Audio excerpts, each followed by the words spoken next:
Olá, meninas! Como vocês estão? Eu espero que vocês estejam ótimas. Já dando spoiler aqui na minha aula. E nós estamos aqui, graças a Deus, mais uma oportunidade linda de poder estar com vocês, de poder compartilhar um pouco da minha experiência clínica com vocês. Quero desde já parabenizá-las pela presença de vocês aqui comigo, pela força de vontade que vocês estão tendo. De já também quero falar para vocês que vocês serão sim excelentes profissionais, mas que precisam buscar conhecimento cada dia mais, meninas. Podem ficar à vontade para me perguntar informações relacionadas à nossa disciplina, outras coisas sobre a estética. Estou disponível para vocês. E eu quero, de já agradecer pela oportunidade, Deus nos proporcionou essa rica oportunidade de neste dia, poder estar aqui com vocês. Para mim é uma alegria muito grande isso, tá?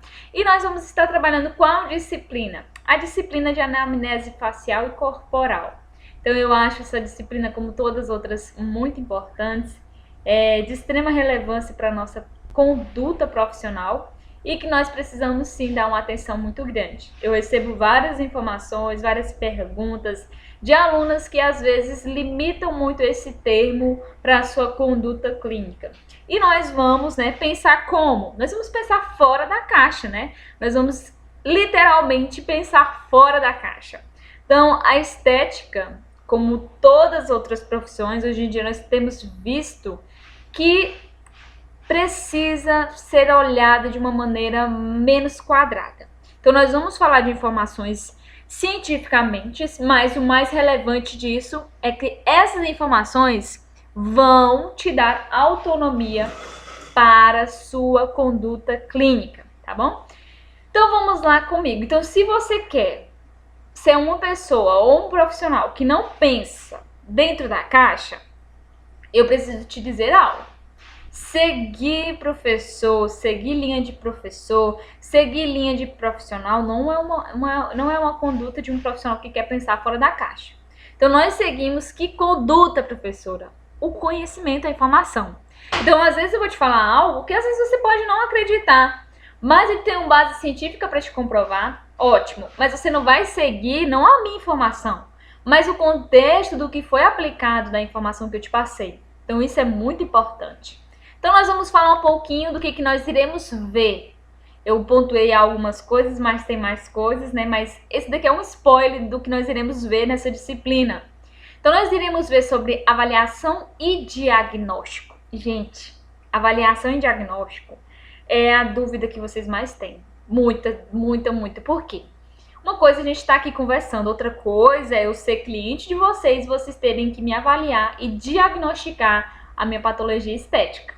Então, isso é o quê? É prática clínica, que te possibilita com o quê? Conhecimento. Então, o que te faz avaliar essa cliente, diagnosticar a alteração estética, a disfunção estética, é o conhecimento.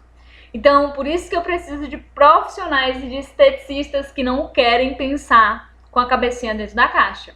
Então, avaliar e diagnosticar é um dos processos que nós enquadramos dentro desse contexto da anamnese. A anamnese é o termo.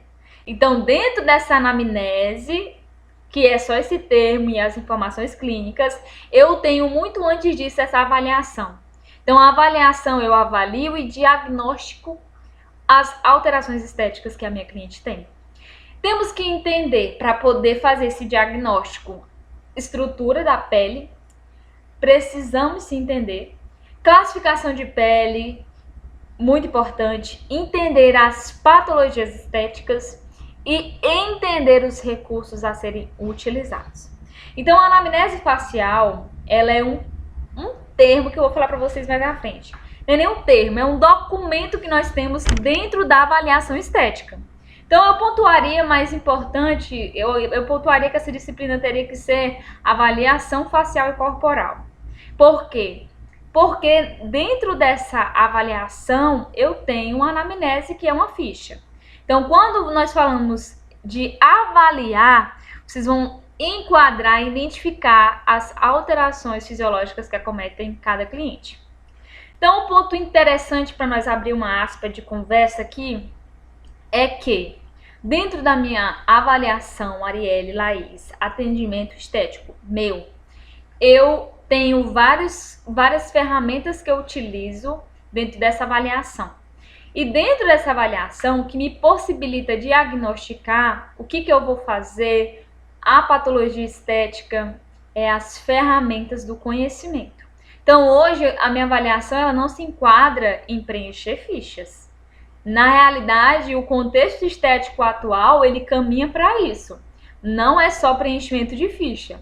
Lógico que a ficha é a informação que você tem do seu cliente e é necessária. Porém, esse diagnóstico e essa elaboração desse conjunto, ela vai muito além disso. Tá bom, meninas? Então, o que eu quero pontuar é isso, esse ponto relevante. E entender os recursos, porque se você não entende a patologia, você não sabe que produto usar. Se você não entende a eletroterapia, você não sabe no que aplicar da patologia estética. Então, isso é muito importante. Então, meninas, conhecer de pele já não é um assunto tão incomum para vocês, porque é algo que eu sempre pontuo. Por quê? A pele é o nosso campo de prática. E lógico que para mim chegar na derme, eu enfrento outras subcamadas e eu preciso entender como é que funciona essa estrutura. O que compõe, quais são as suas funções, suas propriedades químicas, fisiológicas ou bioquímicas, melhor dizendo, e o que eu vou enfrentar dentro desse conjunto, dentro da minha prática clínica. E por que eu estou falando de prática clínica? Porque algumas pessoas falam, a teoria é muito diferente da prática, mas não é isso. A teoria, ela te conduz para uma prática vivenciada na sua clínica. Então, às vezes o que está dito na teoria não será exatamente, porque a teoria ela não vai adivinhar cada cliente que você vai pegar, mas a teoria ela te dá uma base de como reagir na sua conduta clínica. Observação. Eu posso dizer para vocês, por exemplo, que ácido glicólico ele é fotossensível. Só que na sua prática clínica você aplicou numa pele negra e ela não apresentou essa característica.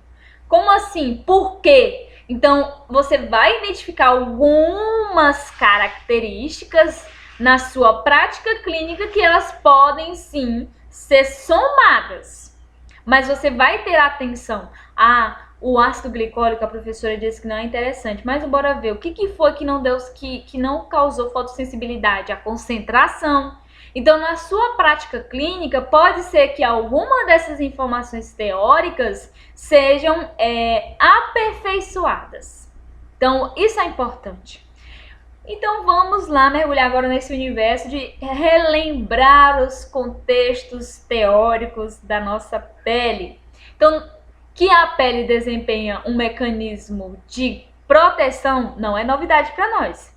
Mas ela, nesse contexto, é muito importante, porque esse mecanismo de extrema importância de proteção é relevante e é uma característica da nossa pele. Então, sempre nossa pele trabalha causando uma proteção. Ela vai sempre trabalhar em favor de proteger o meio interno contra os micro-organismos, radiação e principalmente contra o seu procedimento estético. Então, a pele sempre vai trabalhar em prol de proteger. Então, você deu um estímulo para sua pele, você utilizou um aparelho, você utilizou um princípio ativo, 5 dias a sua pele reage muito bem a ele. Passou disso, ela vai trabalhar para criar uma resistência para essa ação.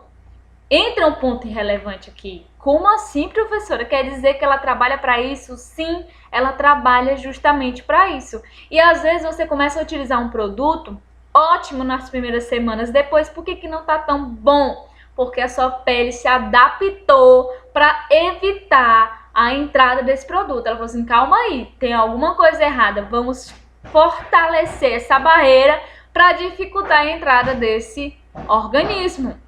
Então, graças a esse mecanismo, nós precisamos entender essa estrutura para saber como driblar. Professora, e é possível isso? com certeza. E eu vou direcioná-las a isso. Então, nós temos o quê? Nós temos a pele dividida em camadas. Então, eu tenho o epiderme como essa primeira camada, temos derme como a segunda camada e temos hipoderme. E mais abaixo nós temos também, conhecida também como tela subcutânea. Então, quando nós falamos da epiderme, nós falamos de subcamadas e uma camada mais superficial.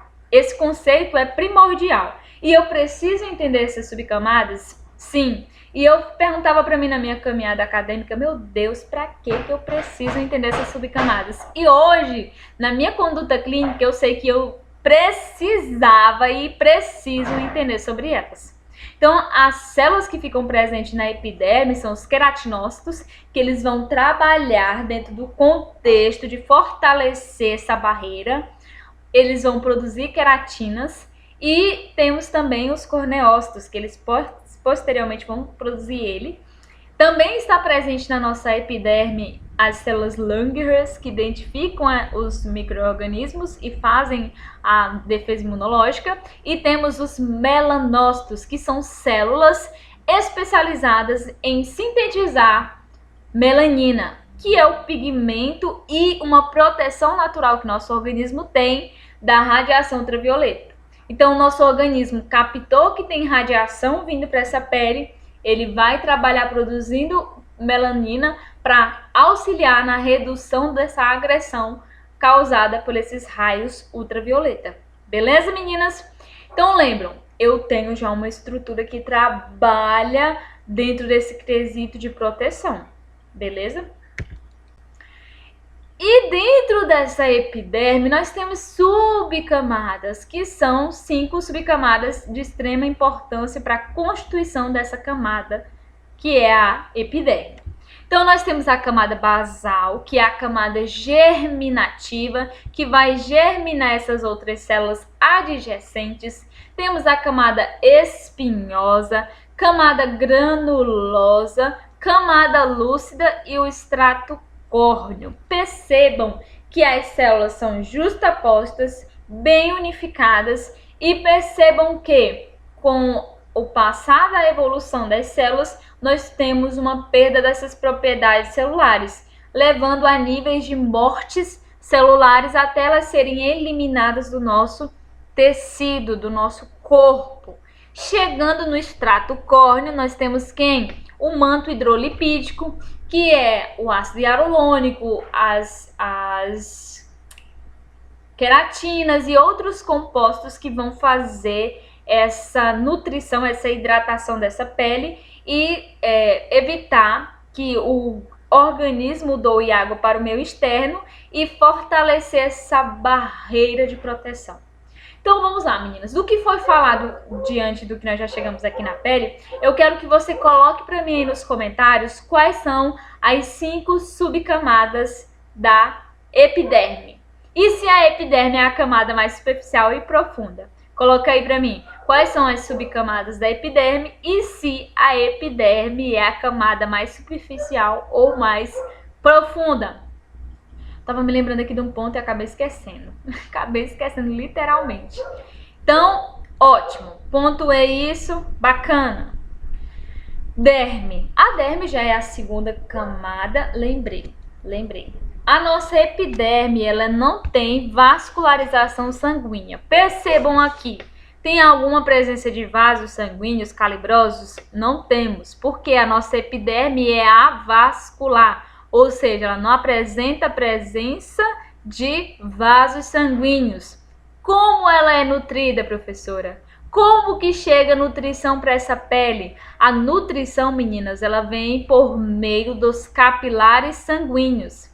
Assim como nós nos alimentamos, a nossa pele também precisa de nutrientes. E nossa alimentação, ela não se inclui somente para matar nossa fome. Ninguém come só para matar a fome. Nós comemos para nutrir o nosso organismo de nutrientes, minerais, vitaminas, recursos para fortalecer esse organismo, não é verdade?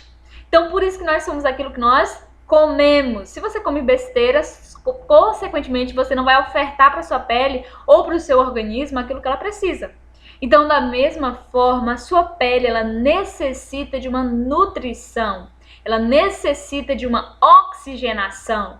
E isso é feito por meio de quem? Dos capilares sanguíneos. Então, os capilares sanguíneos, eles são responsáveis por levar o quê? Nutrientes por meio do sangue, carregar nutrientes, oxigenação para esse tecido e deixar ele o quê? Mais corado, mais viçoso, com mais vida, mais nutrido.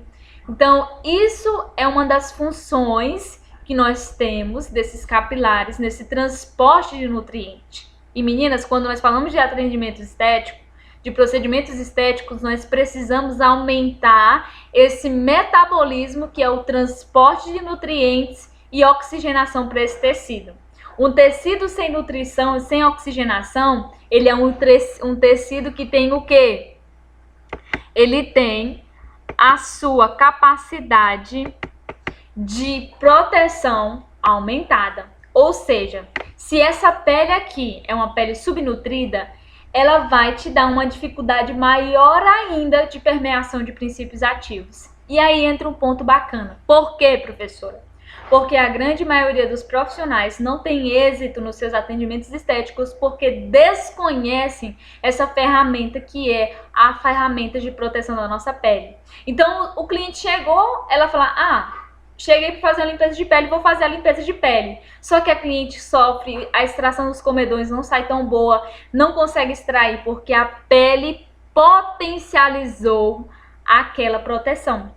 Então, isso é uma consequência de uma subnutrição. Quer dizer que uma pele oleosa ela é característica de uma pele nutrida? Não. Normalmente, uma pele oleosa é uma característica de uma pele subnutrida, que vai aumentar essa defesa gradativamente para preservar esse organismo. Ficou claro, meninas, isso?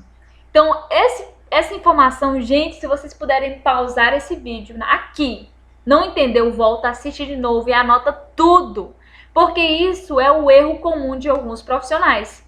Não preparar essa pele, não avaliar como é que está essa pele para poder, então, iniciar o seu tratamento. E o que é normal fazer? O cliente chegou, vou atender. Não pode ser feito isso. Porque, percebam, eu já estou ouvindo com a cliente que está tendo uma dificuldade no contexto dessa pele. E, gente, eu estou falando só de quê? Epiderme, fora derme, fora hipoderme, como é que está esse organismo interno, como é que está o processo fisiológico, o processo metabólico, as toxinas, com certeza estão mais elevadas. Então, o cliente não tem uma resposta boa ao seu tratamento porque você desconhece essa estrutura. E eu já te dei motivos suficientes para você entender o porquê que às vezes um resultado não vem tão bem.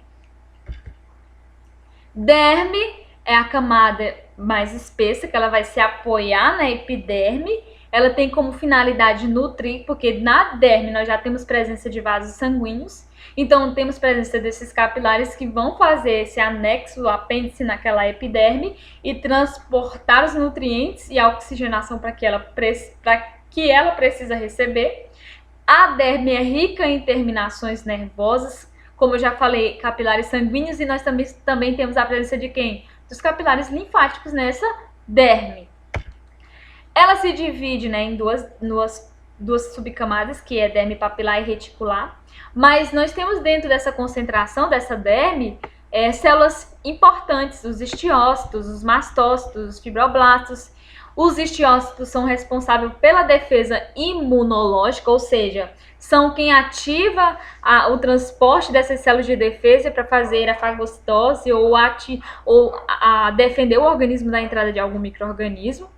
Nós temos os mastócitos, que eles vão participar no processo de reparação do tecido, quando esse tecido é lesionado, que a gente tem uma abertura, ou quando esse tecido é acometido por uma pápula, que ele precisa se regenerar, nós temos a participação desses macrófagos, ou do mastócitos, diretamente nesse contexto.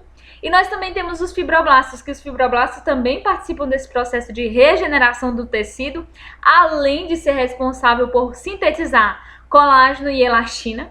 Colágeno para dar firmeza à pele e elastina para dar elasticidade a esse tecido. Então, entender sobre os componentes celulares que ficam presentes da derme também é um papel nosso. e o que esses componentes, o que essas células vão produzir ou no que essas células vão participar. Quando eu falo de alguma alteração estética, eu lembro que célula que está dentro desse contexto e o que eu tenho que fazer para ativar essa célula. Então percebam, é uma visão mais científica da minha conduta estética. Anexos. Os anexos, como eu falei para vocês, nós temos a pele, ela tem essa proteção e os anexos eles dão algumas informações para essa pele. Então nós temos as glândulas sudoríparas, temos as glândulas sebáceas que estão nesse contexto de proteção, temos o folículo piloso e temos as unhas. Então aqui temos a nossa glândula sebácea que fica aqui próximo ao nosso folículo piloso. Temos aqui a nossa glândula sudorípara, que é responsável por excretar o quê? O nosso suor. Então, elevou a temperatura do teu corpo, o que teu organismo vai fazer? Ele vai excretar suor para regular essa temperatura. Se a sua glândula sudorípara identificou que essa pele precisa de uma outra película para potencializar essa defesa, ela vai produzir mais sebo. Mas esse sebo também é produzido para proteger quem? Esse pelo. Então, o sebo é um lubrificante natural para a proteção do nosso pelo. Mas quando esse organismo detecta que eu preciso potencializar essa produção para auxiliar nessa proteção natural minha, ele vai sim elevar esses níveis. E nós temos a nossa hipoderme, que segundo o nosso queridíssimo Juqueira e Carneiro 2009, eles caracterizam a nossa hipoderme como a nossa última camada da pele e ela apresenta funções de modelagem de silhueta corporal, dando propriedades e forma ao organismo. E vale ressaltar que é na nossa hipoderme que nós tratamos alterações cutâneas, como por exemplo, lipodistrofia localizada e fibroedema geloide. Alguns níveis estão ali medialmente na derme, mais hipoderme, mas quando nós falamos de tratamento diretamente na redução de gordura, nós falamos sim de tratar uma hipoderme. E quais são as células presentes na hipoderme? Nós temos esse tecido, né, o tecido adiposo, que é composto por células adiposas, que tem funções bacanas no nosso organismo, mas uma dessas funções é armazenamento de energia em forma de triglicerídeos. Então, esses triglicerídeos eles vão ser armazenados para estocar energia e ao longo prazo poder ser usado em situações de emergência. Então, quando nós falamos de hipoderme, nós falamos de tecido adiposo e falamos dos adipócitos, que é responsável por armazenar gordura. E gordura, Ariela, a gordura é armazenada porque a gente come muita gordura, né? Então, quanto mais gordura eu comer, mais ela vai ser armazenada. Não, isso é um mito.